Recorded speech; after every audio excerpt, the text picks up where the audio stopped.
अस्सलाम वालेकुम, मेरा नाम सलमान नसीम है और इस वक्त आप एनिमेशन के कोर्स की छठी वीडियो देख रहे हैं। सबसे पहले तो आप सबसे ये रिक्वेस्ट करनी थी कि प्लीज़ आप अपनी क्यूरीज अपने क्वेश्चन ग्रुप में पूछा करें, ताकि अगर सेम क्यूरी किसी और की भी हो तो उसको भी आंसर मिल जाए।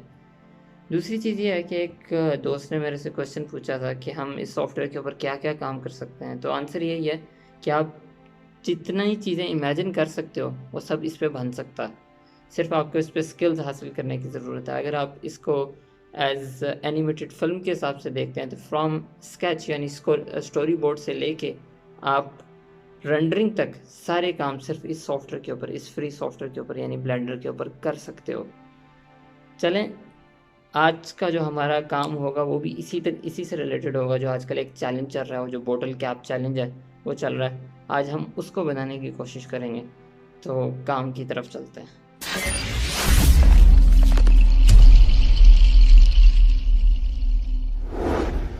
जी, ये एक टांग है और ये एक बॉटल है। इसका लिंक मैंने डिस्क्रिप्शन में डाल दिया है। लिंक डिस्क्रिप्शन में डालने का मकसद ये होता है कि आप इसको खुद ट्राई करें। जब तक आप इसे खुद ट्राई नहीं करेंगे आपको कोई फ़ायदा नहीं होगा। आपको वीडियो देख के आइडिया ज़रूर हो जाएगा, लेकिन असल चीज़ ये है कि आप इसे जब तक अपने हाथ से खुद ट्राई नहीं करेंगे आपको इसके चैलेंजेस का पता नहीं चलेगा। इसलिए खुद ट्राई करना शुरू करें। अब हम बात कर रहे हैं बोटल कैप चैलेंज की। तो उसमें हमारे पास दो चीज़ें होती हैं। सिर्फ टांग मैंने इसलिए रखी है कि बहुत सारे मेरे दोस्तों को करैक्टर देखने की बहुत जल्दी है, हम स्लोली उस तरफ जा रहे हैं। तो हमारे पास जो बोटल कैप चैलेंज होता है उसमें सबसे पहली चीज़ तो ये होती है कि जो टांग होती है वो कुछ इस तरह से मूव करती है, हल्की सी टच होती हुई चली जाती है। और फिर उसके बाद जो हमारे पास बोतल का ढक्कन होता है वो कुछ इस तरह से बाहर निकल के यूं घूमता हुआ बाहर गिरता है। तो हमने इन्हीं दो चीज़ों को एनिमेट करना है। हम इस रिजल्ट को और भी बहुत सारे ऑप्शन से अचीव कर सकते हैं। लाइक अगर मैं अपने टूल मेन्यू में जाके कंस्ट्रेंट में जाऊं तो यहाँ पे मेरे पास एक कंस्ट्रेंट होता है फॉलो पाथ। जिस तरह से मैंने ग्रीस पेंसिल से लाइन लगाई है, इसी तरह से अगर मैं कर्व बनाऊं और उसके ऊपर ये कंस्ट्रेंट लगा के इससे एनिमेट करूं तो ये बिल्कुल वही चीज़ आएगी। लेकिन अभी हम की फ्रेम से ही करेंगे। मैं सबसे पहले ग्रीस पेंसिल को तो ख़त्म कर देता हूँ। सबसे पहला काम हमने ये करना है कि मैंने सबसे पहले जो मेरे पास फुट है, जो मेरे पास टांग है, उसका जो ओरिजिन पॉइंट है वो उसके बिल्कुल बॉटम के ऊपर है। मुझे उसका ओरिजिन पॉइंट उसके बॉटम पे नहीं चाहिए, क्योंकि जब मैं उसको पकड़ के मूव करना चाहूँगा, लाइक अगर मैं अभी इसको इस वक्त रोटेट करता हूँ तो ये कुछ इस तरह से रोटेट होगी।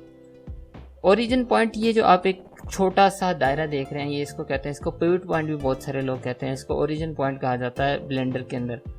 ये पॉइंट इस चीज़ के लिए होता है कि जब भी मैं अपने मॉडल के ऊपर कोई भी कमांड लगाऊंगा, यानी रोटेशन की या स्केल की या फिर मूव की, तो वो इस पॉइंट के हिसाब से वो काम होगा। लाइक अगर मैं अभी इसको रोटेट कर रहा हूँ तो आप देख रहे होंगे कि एक लाइन निकल रही है जो कि उस पॉइंट तक जा रही है। अब मैं सबसे पहले तो इसको चेंज करता हूँ। चेंज करने के लिए मैं सबसे पहले अपने लेफ्ट साइड पे टूल मेन्यू के ऊपर, अगर नहीं नज़र आ रहा तो टी दबा के मैं उसको ले आता हूँ और ये कर्सर का एक बटन होता है, कर्सर के ऊपर क्लिक करता हूँ और अपने कर्सर को इस जगह पे ले आता हूँ। तो मैं सबसे पहले इसको यहाँ पे ले आया हूँ, लेकिन अभी मेरा जो काम था वो मेरा ओरिजिन शिफ्ट करना था। तो मैं राइट क्लिक करूँगा और ओरिजिन के ऊपर जाके ओरिजिन टू 3D कर्सर। जब ये ओरिजिन इस जगह पे आ जाएगा तो अब अगर मैं इसके ऊपर रोटेशन करूँगा तो ये इस तरह से होगी। अब ये मेरे हिसाब से तकरीबन मुनासिब जगह पे आ गया। तो मैं सबसे पहले 3 दबाऊँगा और इसको ऊपर कर दूँगा, टांग को थोड़ा ऊपर कर दूँगा और 1 दबा के R दबा के -90 दबा दूंगा और दोबारा से 3 दबा के इसको थोड़ा सा टेढ़ा कर दूंगा, क्योंकि मैंने बिल्कुल इसके ढक्कन को हल्का सा टच करके गुजारना है, ताकि जब मैं इसको गुजारूं तो वो रोटेट होना शुरू हो जाए। तो मैं इसको आगे ले आऊँगा, यहाँ पे थोड़ा सा आगे ले आऊँगा, कुछ इस जगह पे ले आऊँगा और अब मैं 7 दबा के टॉप व्यू पे जाऊँगा और अपनी टाइमलाइन को थोड़ा सा ऊपर कर लूँगा ताकि मुझे की फ्रेम नज़र आते रहें। और इसको मैं सबसे पहले यहाँ पे ले जाके थोड़ा सा रोटेट करूँगा, आई दबाऊँगा, लोकेशन रोटेशन स्केल का की फ्रेम लगाऊँगा और उसके बाद 80 फ्रेम के ऊपर जाके इसको उसके ऑपोजिट साइड पे ले जाऊँगा और दोबारा से आई के ऊपर क्लिक कर दूँगा। और अब मैं इसको जाके देख लूँगा कि ये कितना टच हो के, जब ये इसके ऊपर जा रहा है तो ये कितना टच हो के गुजर रहा है।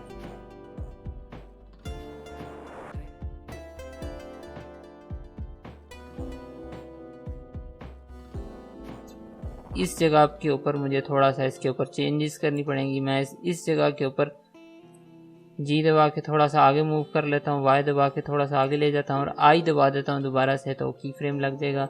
और अब मैं देखता हूँ तो ये अभी भी अंदर जा रहा है।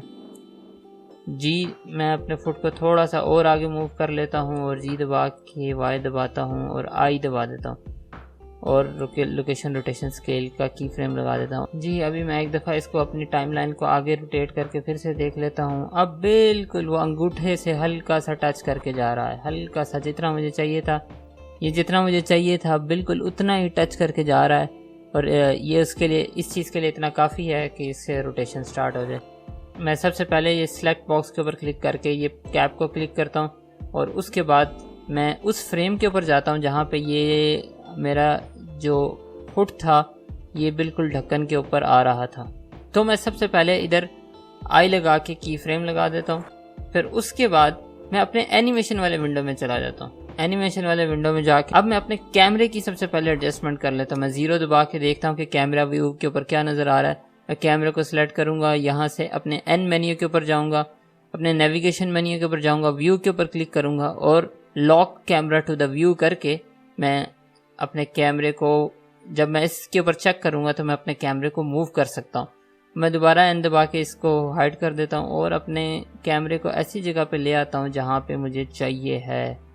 जब ये एडजस्टमेंट हो जाएगी मैं दोबारा एन दबा के उस मेन्यू को लेके आऊँगा, इसको ख़त्म कर दूँ। इधर मैं 0 दबा के कैमरा व्यू के ऊपर ले आता हूँ ताकि मुझे पता चलता रहे कि मैं जिस भी चीज़ को एनिमेट कर रहा हूँ वो कैमरे में किस तरह से नज़र आ रही है।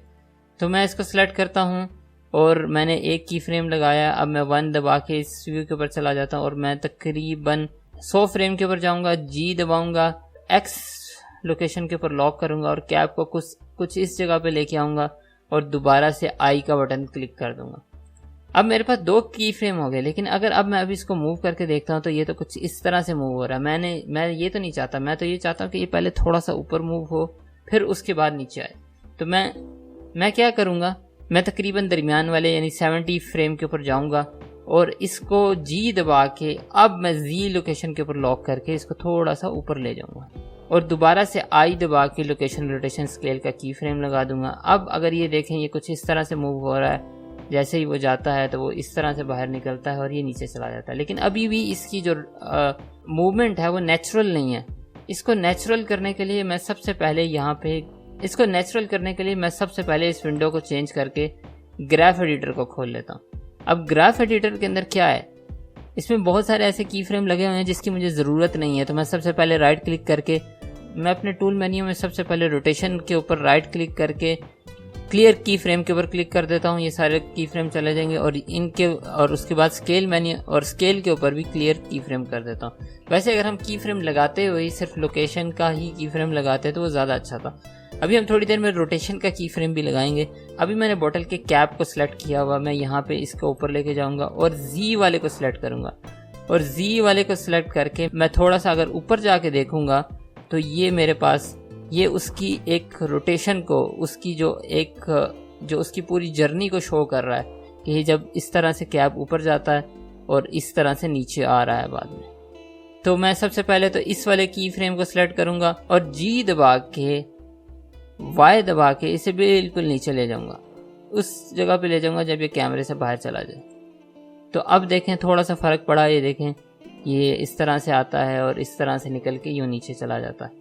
सेकेंडली अब मैं क्या करूँगा, मैं यहाँ जाता हूँ, मैं इस वाले की फ्रेम को सिलेक्ट करता हूँ और आर दबा के इसको रोटेट करके इस कर्व को मैं कुछ इस तरह से कर देता हूँ कि ये पहले थोड़ा सा ऊपर जाए और फिर उसके बाद ये आगे जाए। तो ये आप देखें सबसे पहले अब ये यूं करके ऊपर जाएगा और फिर उसके बाद ये नीचे चला जाएगा। अब मेरे कैमरे में जो चीज़ नज़र आ रही है वो काफ़ी हद तक सही हो गई है, लेकिन अब उसमें सिर्फ एक चीज़ है कि उसमें रोटेशन नहीं है।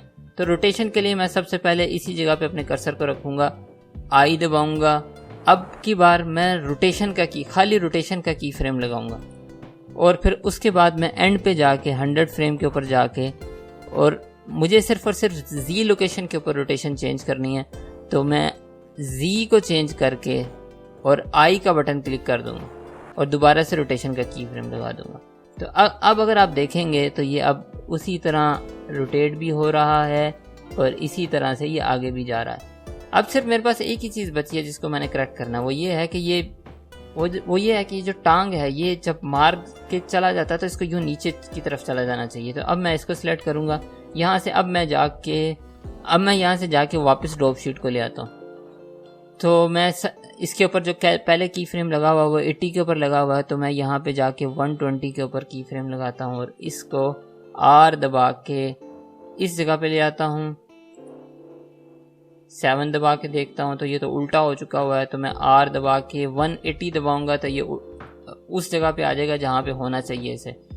तो 1 दबा के इसे थोड़ा सा सही कर लेता हूँ, G दबा के Z दबा देता हूँ तो ये नीचे आ जाएगा, और I दबा देता हूँ और लोकेशन रोटेशन स्केल तीनों की फ्रेम लगा देता हूँ। तो रेंडर करने से पहले मैं सबसे पहले अपनी टाइम लाइन की लिमिट जो है वो 120 के ऊपर कर देता हूँ। मैं सबसे पहले अपनी रेजोल्यूशन देख लेता हूँ, ये 1080 है, ठीक है। फिर उसके बाद मैं जाके अपनी आउटपुट देख लेता हूँ कि आउटपुट होने के बाद कहाँ पे जाएगी। उसके बाद मैं फाइल फॉर्मेट में जाके MPGP सेलेक्ट कर लेता हूँ और नीचे जाके इनकोडिंग के अंदर मैं MP4 सेलेक्ट कर लेता हूँ। और अब मैं अगर रेंडर के ऊपर जाके और एनिमेशन के ऊपर क्लिक करूँगा तो ये फाइल कुछ इस तरह से रेंडर होगी।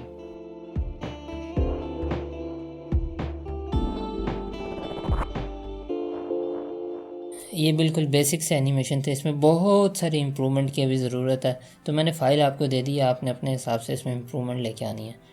इंशाल्लाह नेक्स्ट वीडियो में मुलाकात होगी। अपना बहुत ख्याल रखिएगा। अल्लाह हाफ़िज़।